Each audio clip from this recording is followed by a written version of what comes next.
Kyle Arsenal here. I want to go over our foam rolling series today that we put most of our athletes through. Not everybody will benefit the same from foam rolling, but there are a general few things that you get from foam rolling, mainly blood flow to the musculature, which enhances nutrient delivery and recovery, the breakup of scar tissue and adhesions within the musculature, which allows you to move more optimally, which obviously will allow you to train more optimally. And then the added benefit today that I want to go over is definitely a little bit of core activation and engagement, and you can actually get a really good core training effect as long as you are doing the foam rolling correctly. So let's start with the hip flexors. We always like to start at the hip region.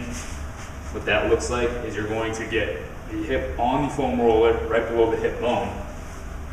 I always like to put my athletes in the forearm position. The reason being, if I'm up on my hands, I have a lot of extension in that back. So I want to go down to those forearms, and then we can just start rolling down the front of that leg.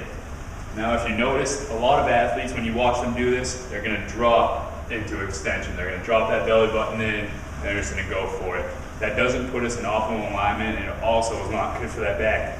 And thirdly, I can actually get a good core training effect if I actually think about making a little bit of a plank position, holding that core nice and tight, and I actually produce the motion there on the foam roller for that hip flexor. So again, this is the hip flexor, and then what you can do, you can work your way down to the quad. So you can start where you finish with that hip flexor, halfway down that leg. Again, try to engage that core, get that position back and in. We don't want to be too high, we don't want to go into thoracic flexion either, but we want to try to maintain that core. You should actually feel that nice little burn in there. And then we can go down in front of that quad. Get a few rolls there. We usually roll anywhere from 6 to 8 times unless you find a hot spot, and then you can stay on there a little bit longer. Then we can go to the IT band, and I'm just going to switch legs to show you that one. And what we want to do, this is almost like a little bit of a side plank now. So we can go on the side, right below that hip bone again, we start there.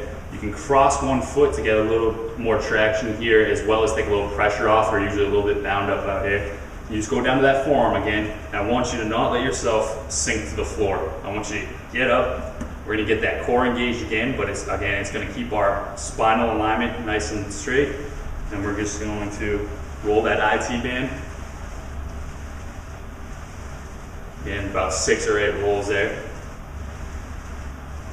Again, trying to maintain that nice core. Try to think about staying nice and flat. It helps you out. Not only you can get that core training effect, but it's going to keep that spinal alignment where we want it.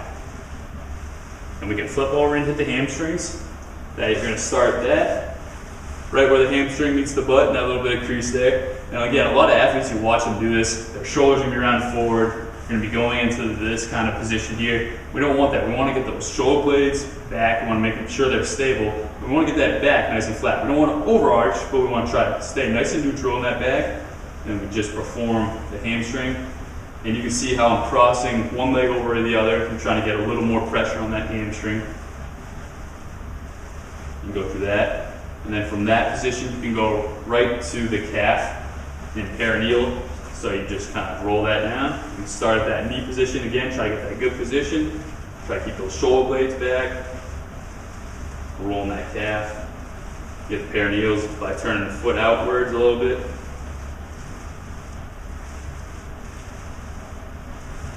And then we can go to the adductor region, which is that groin. So you can start by lying sideways to that foam roller.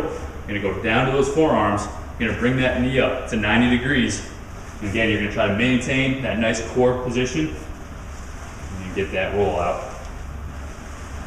Right up into that groin. Making sure that core stays stable.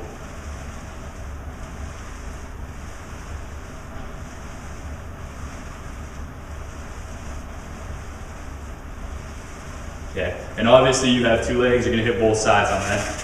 And then our glutes. So what we can do with the glutes, turn ourselves so you can see me here. I'm going to cross one leg over the other, and I'm going to kind of sink off to that side. Again, maintaining good core position, getting those shoulder blades back. And I'm going to roll that side of that glute. And what I'll do, I'll turn back around so you can see that from the front position. So I'll go for that other leg now. And what I'm going to do, again, cross that leg, try to get that good shoulder blade position. And you just roll that side of that glute.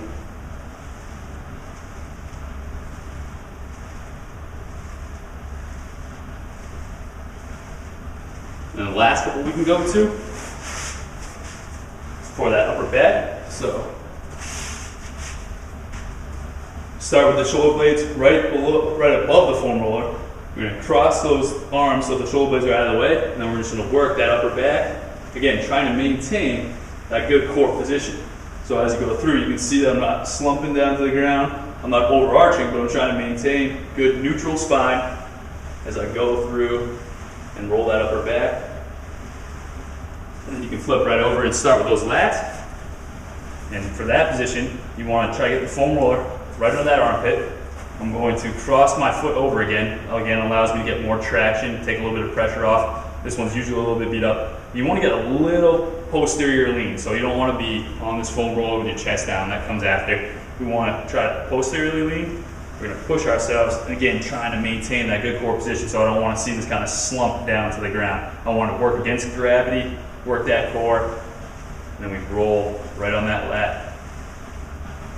Again, you would flip over and do the other side afterwards.